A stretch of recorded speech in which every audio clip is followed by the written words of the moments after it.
الحمد لله وحده ولا نبي بعده والصلاة والسلام على عباده الذين اصطفى أما بعد فأعوذ بالله من الشيطان الرجيم بسم الله الرحمن الرحيم وما من دابة في الأرض إلا على الله رزقها صدق الله العظيم۔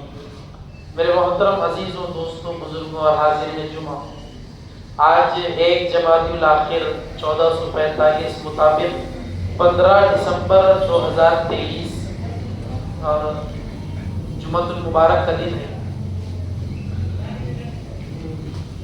اتنی تیزی کے ساتھ ایام گزرتے جا رہے ہیں۔ ابھی چند دنوں پہلے محسوس ایسا ہو رہا ہے کہ 2023 شروع ہوا تھا، لیکن دیکھتے دیکھتے جنوری سے دسمبر کب آ گیا، دسمبر کی 15 دن گزر چکے ہیں۔ چند دنوں کے اندر 15 دنوں کے اندر جو ہے یہ سال بھی ہم سے گزر جائے، لیکن اعمال کے اعتبار سے ہمارے اندر رغبت خاص طور پر نظر نہیں آ رہی، اور اعمال کے اعتبار سے جو بے رغبتی پیدا ہو گئی ہے اور برے کاموں کے اندر، رذائل کے اندر، حسد اور کینے اور عداوت کے اندر، اور ایک دوسرے کے اوپر دنیا کے اعتبار سے بڑھتری حاصل کرنے کے لیے جو ایک جنگ چل رہی ہے اور جو ایک معرکہ اندازی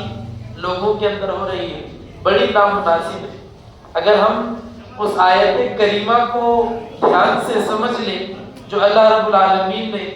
قرآن حکیم کے اندر نازل کی، 12ویں پارے کی سب سے پہلی آیت ہے۔ اللہ رب العالمین ارشاد فرماتے ہیں، جو خطبے کے اندر میں پڑھا ہوں، کہ وما من دابۃ فی الارض الا علی اللہ رزقها، کہ اس کائنات کے اندر جو بھی اللہ رب العالمین نے مخلوق کو پیدا کیا ہے، اس ساری کی ساری مخلوق کی تقدیر، اس ساری کی ساری مخلوق کا رزق اور اس کی جمی حوائج اور ان کی ضروریات کا اللہ رب العالمین کو علم بھی ہے، اور اس کی ذمہ داری بھی اللہ رب العالمین کے ذمہ ہے۔ تو یہ ہمارے اپنے اندر یہ پیدا کر لینا کہ میں کما لوں گا اور میں اتنی زیادہ کوشش کر کے ایسا مال حاصل کر لوں گا، اور عبادات کو چھوڑ کر حلال اور حرام کی تمیز کیے ہوئے بغیر اپنے رزق والے معاملے کو، اپنے کاروبار کو آگے بڑھانا اور اس کو اسٹیبل کرنے کی کوشش کرنا، بالکل ایک نامناسب اور ایک بہت زیادہ اللہ رب العالمین کو ناراض کرنے والی بات ہے۔ اس لیے کہ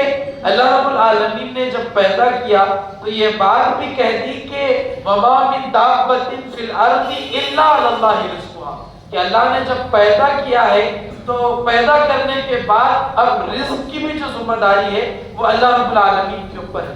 اتنا زیادہ ٹینشن لینا اور ایک دوسرے سے رزق کے معاملے میں حسد اپنے دل کے اندر پیدا کرنا، بغض دل کے اندر پیدا کرنا، کسی کا کینہ اپنے دل کے اندر پیدا کر لینا، یہ بڑی نامناسب اور بڑی بری بات ہے۔ اس سے ہمیں بہت زیادہ بچنا چاہیے، بہت زیادہ احتیاط کرنی چاہیے اور توبہ کرنی چاہیے، اس لیے کہ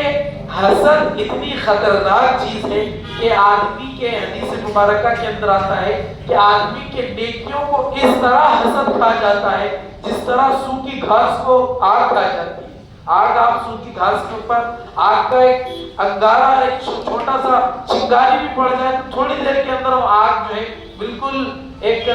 خاک کی اور ہوا منصورہ کی شکل اختیار کرتی ہے۔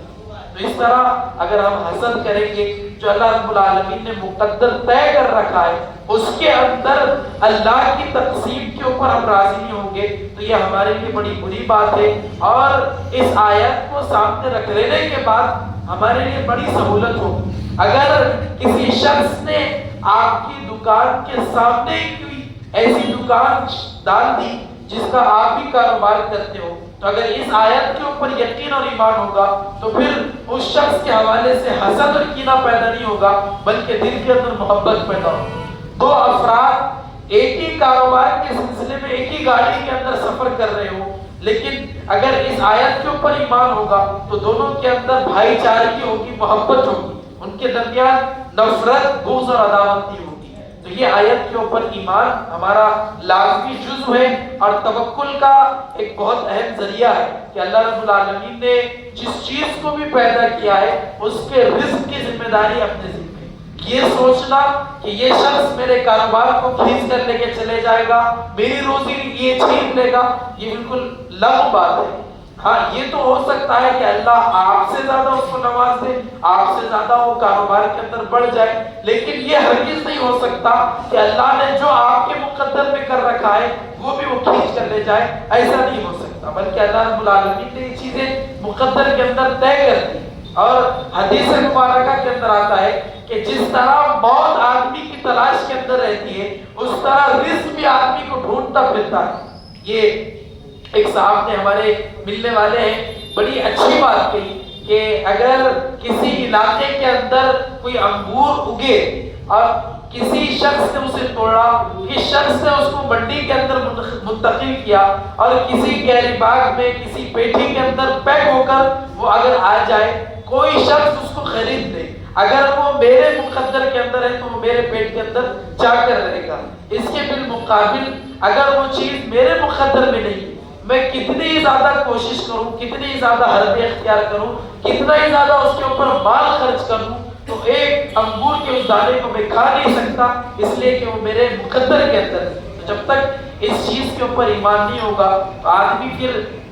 دل بھی اس کا مطمئن ہوگا، دماغ کے اندر بھی اس کے فطور پیدا ہوگا اور ایک عجیب قسم کی اس کے اندر بے چینی کی کیفیت ہوگی، اور یہ ساری چیزیں حسد سے اور یہ ساری چیزیں بے توکلی سے اور اللہ کی ذات پر توکل نہیں کرنے سے پیدا ہوتی ہیں، اور یہ آدمی کے اندر چیزیں آ جاتی ہیں۔ حسد جو ہے آدمی کے اندر پیدا ہو جاتا ہے، اور حسد اتنی خطرناک بیماری ہے، اتنی سنگین یہ جرم ہے کہ یہ آپ سوچیں کہ اگر کسی شخص نے کوئی ذاتی چیز کما لیا تو آدمی اس کے اوپر اشکال کرتا ہے، تو بظاہر میں تو اس کے اوپر اشکال کرتا ہے، لیکن وہ اللہ کی تقسیم پہ اشکال کرتا ہے کہ نعوذ باللہ اللہ کو سمجھ میں نہیں آیا کہ اس کو نہیں دینا تھا، مجھے دینا تھا۔ یہ اللہ کی ذات کے اوپر اشکال ہو رہا ہے کہ اللہ کو کیا نہیں سمجھا نعوذ باللہ کہ اللہ نے اس کو نہیں دینا تھا، اس کو دے دیا اور مجھے محروم کر دیا۔ تو یہ رزق والا جو معاملہ ہے یہ مقدر سے متعین ہوتا ہے، یہ اللہ رب العالمین کی فضل کی چیز ہے۔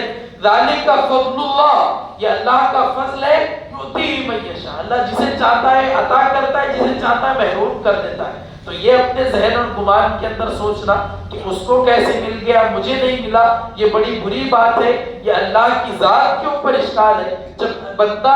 اللہ کی تقسیم کے اوپر راضی نہیں ہوتا تو پھر اللہ کی ذات کے اوپر اشکال کرتا ہے کہ نعوذ باللہ اللہ کو نہیں سمجھا کہ اس کو نہیں دینا تھا، مجھے دینا تھا۔ تو یہ محنت سے حاصل ہونے والی چیز ہے۔ آپ دیکھیں کہ مزدور اتنی محنت کرتا ہے کہ مزدور کی اتنی کوئی محنت نہیں کرتا، لیکن اس کی مزدوری جو 500 روپے بنتی ہے، لیکن جو شخص جس کو اللہ نوازتا ہے اللہ رب العالمین اسے بہت مال دیتا ہے، گھنٹوں کے اندر لاکھوں روپے وہ کما کر نکل جاتا ہے۔ تو یہ محنت کے اوپر یہ چیز منحصر نہیں ہے، بلکہ مال کا مل جانا اور رزق کا فراوانی ہو جانا یہ اللہ رب العالمین کی جانب سے، اللہ جس کو چاہتا ہے دیتا ہے، جس کو چاہتا ہے روک کے رکھتا ہے۔ تو اللہ کا فضل ہے، اس کے اوپر راضی رہنا ضروری ہے۔ اگر ہم راضی نہیں ہوتے تو یہ ہمارے لیے بڑی بری بات ہے، اور ہمیں جو ہے اللہ رب العالمین سے دور کرنے والی بات اور دل سے ایمان لے جانے والی بات ہے۔ مختصراً ہماری بات کوئی اور چل رہی تھی، لیکن حسد کے حوالے سے اور ایک بات کہہ کر اپنی بات کو آگے لے چلتا ہوں کہ علماء نے اس بات کو کتاب کے اندر لکھا ہے کہ کسی کے حوالے سے کسی کے دل کے اندر اگر حسد پیدا ہو جائے، کسی کے حوالے سے دل کے اندر حسد پیدا ہو جائے تو اس کا طریقہ علماء نے یہ لکھا ہے کہ اس کے لیے نام لے کر دعا کرے کہ اللہ آپ نے اس کو نوازا ہے، مزید اس کو نوازیے اور اس کی مدد و نصرت فرمائیے۔ تو پھر آدمی کے دل کے اندر جو حسد پیدا ہوا ہے کہ اس کو کیسے مل گیا، یہ چیز ختم ہو جائے گی۔ یہ حسد کا علاج علماء نے لکھا ہے۔ تو اگر کسی کے دل کے اندر کسی کا حسد پیدا ہو گیا کہ بھئی وہ صاحب تو اتنا کمال کا کام کر دیتے، اتنا زیادہ کما لیتے، اتنی زیادہ ان کے اندر کوالٹیز ہیں، اتنے اچھے مارکس سے وہ پاس ہوئے، ڈاکٹری کے اندر نمبر لگ گیا اور فلاں چیز کے اندر ان کا نمبر لگ گیا اور ایسے ایسے منصبوں پر وہ فائز ہو گئے، تو جب دل کے اندر ایسی بات آئے کہ وہ نہیں ہونے تھے، اس طرح کی قابلیت میرے اندر بھی تھی، میں کیوں نہیں ہوا، تو اس کا علماء نے حل یہ لکھا ہے کہ اس کا نام لے کر دعا کریں۔ جب اس کا نام لے کر دعا کریں گے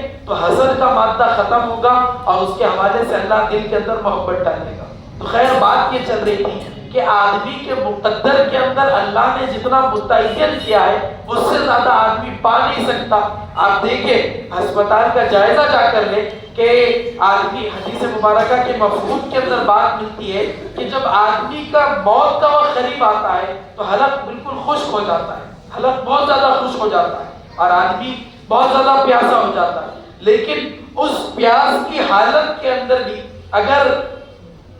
بوٹل بھر کر نہیں بلکہ غریب اور لواحقین جو ہوتے ہیں ایک دو قطرے چمچ کے اندر لے کر اس کو پلانے کی کوشش کرتے ہیں، لیکن چونکہ اس کا پانی دنیا کا ختم ہو گیا ہوتا ہے تو وہ ایک دو چمچ کے اندر کے ایک دو قطروں کو بھی نہیں پی پاتے۔ تو یہ مقدر ہے، آدمی کا کھانا، یہ پینا، یہ روزی کرنا، کاروبار کرنا، نفع حاصل ہونا، نقصان ہونا، یہ مقدر کے اندر ہے۔ اور اللہ کے رسول نے یہ چیز ہمیں سکھائی ہے۔ حدیث مبارکہ کے اندر ایمان مفصل کے اندر یہ بات ملتی ہے کہ آمنت باللہ و ملائکتی و کتبہ و رسلہ والیوم الآخر والقدر خیرہ و شرہ، کہ تقدیر کے اچھے اور برے ہونے کے اوپر ہمیں ایمان لانا یہ لازمی چیز ہے،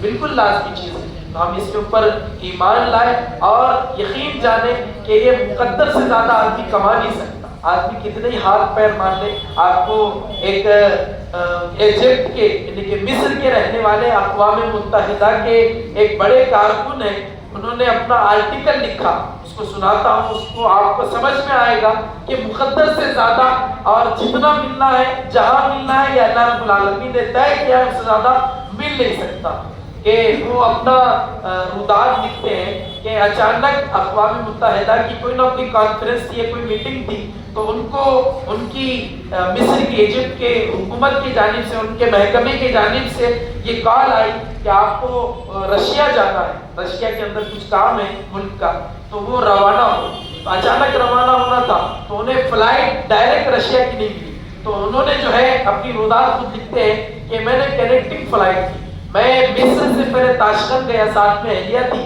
تو بیوی کے ساتھ مصر سے پہلے تاشقند گئے اور ابھی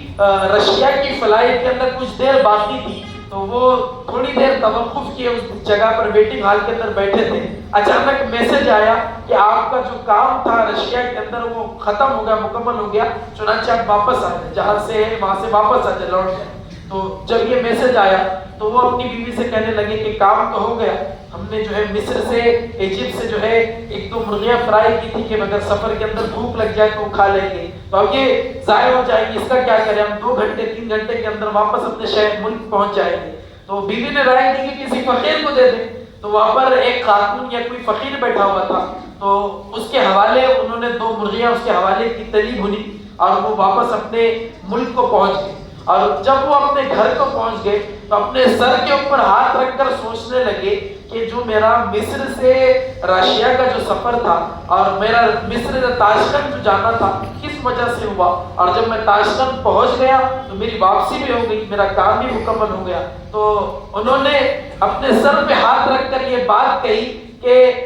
اللہ رب العالمین کو مصر کے اندر پڑی ہوئی مرغی اس فقیر کو کھلانی تھی، تو اللہ نے ذریعہ مجھے بنایا اور میرے محکمے والوں کو خرچ کرنے کے لیے مجبور کیا، اور 4 ملک بعد وہ بیٹھا ہوا فقیر تھا، اس تک میں نے وہ مرغی پہنچانے کے لیے واپس آیا، جب اسے مرغی دے دی تو کام بھی ہوگا، واپس بھی آ گیا۔ تو یہ بات سوچنے کی ہے کہ اللہ کو جب مقدر کے اندر بندے کو کھلانا ہوتا ہے تو وہ کھلا کر رہتا ہے، اور اگر کوئی چیز مقدر کے اندر نہیں ہے تو وہ آ کر وہ آدمی اختیار ہی نہیں کر سکتا۔ تو یہ سمجھے، یہ سوچے، یہ تدبیر کے لفظ کہہ دینا کہ میں ایسا کر لیتا تھا تو ایسا ہو جاتا، اور یہ نہیں کرتا تھا تو یہ فائدہ ہو جاتا، ساری کی ساری باتیں لفظ ہیں۔ اصل بات یہ ہے کہ اللہ نے یہ چیز مقدر میں رکھی تھی تو یہ ہوئی، اور یہ مقدر کے اندر نہیں تھی، یہ نقصان یقینی تھا، تو یہ نقصان کہ اللہ کی جانب سے تھا، یہ ہو گیا۔ تو یہ سمجھنے کی بات ہے، یہ سوچنے کی بات ہے، یہ نقطہ فکر ہے، اس کے حوالے سے ہم سوچیں کہ یہ نقصان ہمارا یقینی تھا۔ حدیث مبارکہ کے اندر آتا ہے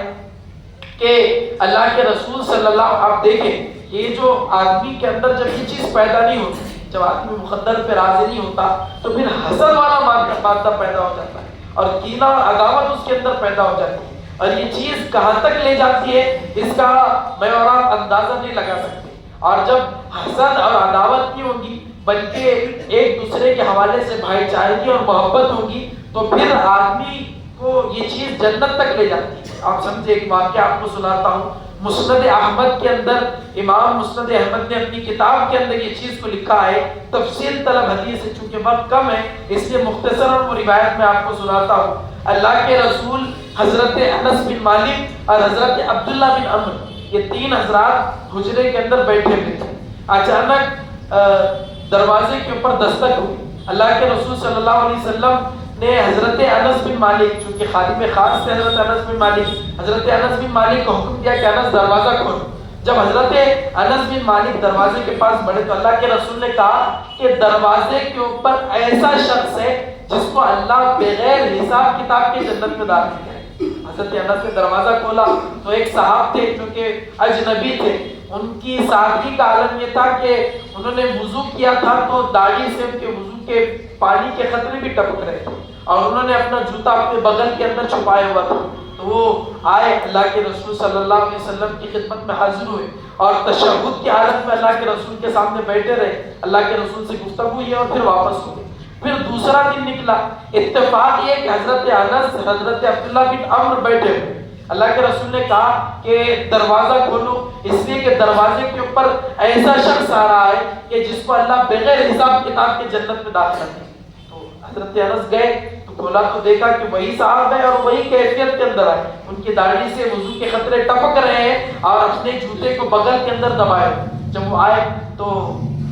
تعجب کیا حضرت انس نے، حضرت عبداللہ بن عمر نے. پھر تیسرے دن میں ایسا ہوا، تیسرے دن بھی وہی صاحب ہے. اللہ کے رسول نے جنت کی بشارت دی. تو حضرت عبداللہ بن عمر کے دل کے اندر تشویش پیدا ہوگی کہ بھئی یہ تو عام آدمی ہے اور یہ عبداللہ بن عمر کوئی معمولی صحابی نہیں ہے بلکہ بڑے مالدار، صدقہ کرنے والے، اللہ کا زہد اور تقوی ان کے دل کے اندر لبریز اور صحابہ کے اندر بھی بڑا اعلیٰ مقام یہ رکھتے ہیں. تو یہ ان کے دل کے اندر بات پیدا ہوئی کہ اللہ کے رسول نے تین مرتبہ اس صحابی کے حوالے سے بشارت دی کہ جنتی ہے. تو یہ ان کے پیچھے ہو گیا. جب یہ گھر گئے تو کہنے لگے کہ میں آپ کے پاس 3 دن مہمان رکھنا چاہتا ہوں، ٹھہرنا چاہتا ہوں. انہوں نے کہا کہ تمہارا اپنے گھر والوں سے جھگڑا ہو گیا. اس لیے کہ حضرت عبداللہ بن عمر ان کو نہیں پہچانتے تھے لیکن وہ حضرت عبداللہ بن عمر کو پہچانتے تھے، ان کے پڑوسی کے اندر رہتے تھے. انہوں نے کہا کہ تم ایسا ہی سمجھ لو کہ میرا اپنے گھر والوں سے جھگڑا ہوا ہے. تو جب یہ بات کہی تو انہوں نے 3 دن رہنے کی اجازت دی. تو خیر واقعہ بڑا تفصیل طلب ہے. تو حضرت عبداللہ بن عمر جب 3 دن گزار لیے تو پوچھنے لگے کہ اے صحابی رسول، میں تمہارے پاس اس لیے نہیں آیا کہ میرا اپنے گھر والوں کے ساتھ جھگڑا ہوا، بلکہ میں تمہارے پاس اس لیے آیا ہوں کہ اللہ کے رسول صلی اللہ علیہ وسلم نے تمہارے حوالے سے 3 مرتبہ جنت کی بشارت دی اور میں یہ دیکھنے کے لیے آیا ہوں کہ اللہ کے رسول نے کس وجہ سے 3 مرتبہ جنت کی بشارت دی. لیکن میں 3 دن رہ کر تمہارے پاس دیکھا تو نہ تم تہجد کے پابند ہو بلکہ تم نماز عشاء اور وتر پڑھ کے سو جاتے ہو اور رات میں اگر نیند ہوشیار ہوتی تو اللہ کا ذکر کر کے پھر کروٹ بدل دیتے ہو اور فجر کی نماز سنت کے ساتھ ادا کرتے ہو. نہ صدقے کا تمہارا معیار بڑا ہوا ہے، نہ تم خیرات کرتے ہو، نہ نفل کے اہتمام کرتے ہو. تو کیا وجہ ہے کہ جس کی وجہ سے تمہیں اللہ کے رسول نے جنت کی بشارت کی؟ تو وہ صحابی رسول نے ارشاد فرمایا کہ میرے پاس ایک ایسا عمل ہے جس کی وجہ سے مجھے اللہ کی ذات سے امید ہے کہ اسی وجہ سے اللہ مجھے جو ہے جنت کا داخلہ دے گی. وہ یہ وجہ ہے کہ میں جب رات کے وقت میں بستر پر آتا ہوں تو اپنے متعلقین اور جتنے بھی میرے بھائی ہیں، جتنے بھی میرے ملنے والے ہیں، تو جن کا بھی غبار میرے دل کے اندر آیا ہے، جن کا بھی حسد اور کینہ اور عداوت میرے دل کے اندر آئی ہے، تو سوتے وقت میں ساری چیزوں کو نکال کر پھینک دیتا ہوں اور میرے دل کو شفاف کر لیتا ہوں. تو جب میں اٹھتا ہوں تو میرا سینہ بالکل پاک ہوتا ہے، جو سوتا ہوں اس وقت میں پاک ہوتا ہے. مجھے اسی عمل سے امید ہے کہ اللہ کے رسول نے اسی وجہ سے مجھے جنت کی بشارت کی ہوگی. تو یہ جو حسد کرنے والا معمول ہے، یہ جو پیدا ہوتا ہے، یہ عدم توکل کی وجہ سے ہوتا ہے. آدمی کا اللہ کی ذات پر توکل نہیں کرتا. تو ہم اپنے توکل کے مزاج کو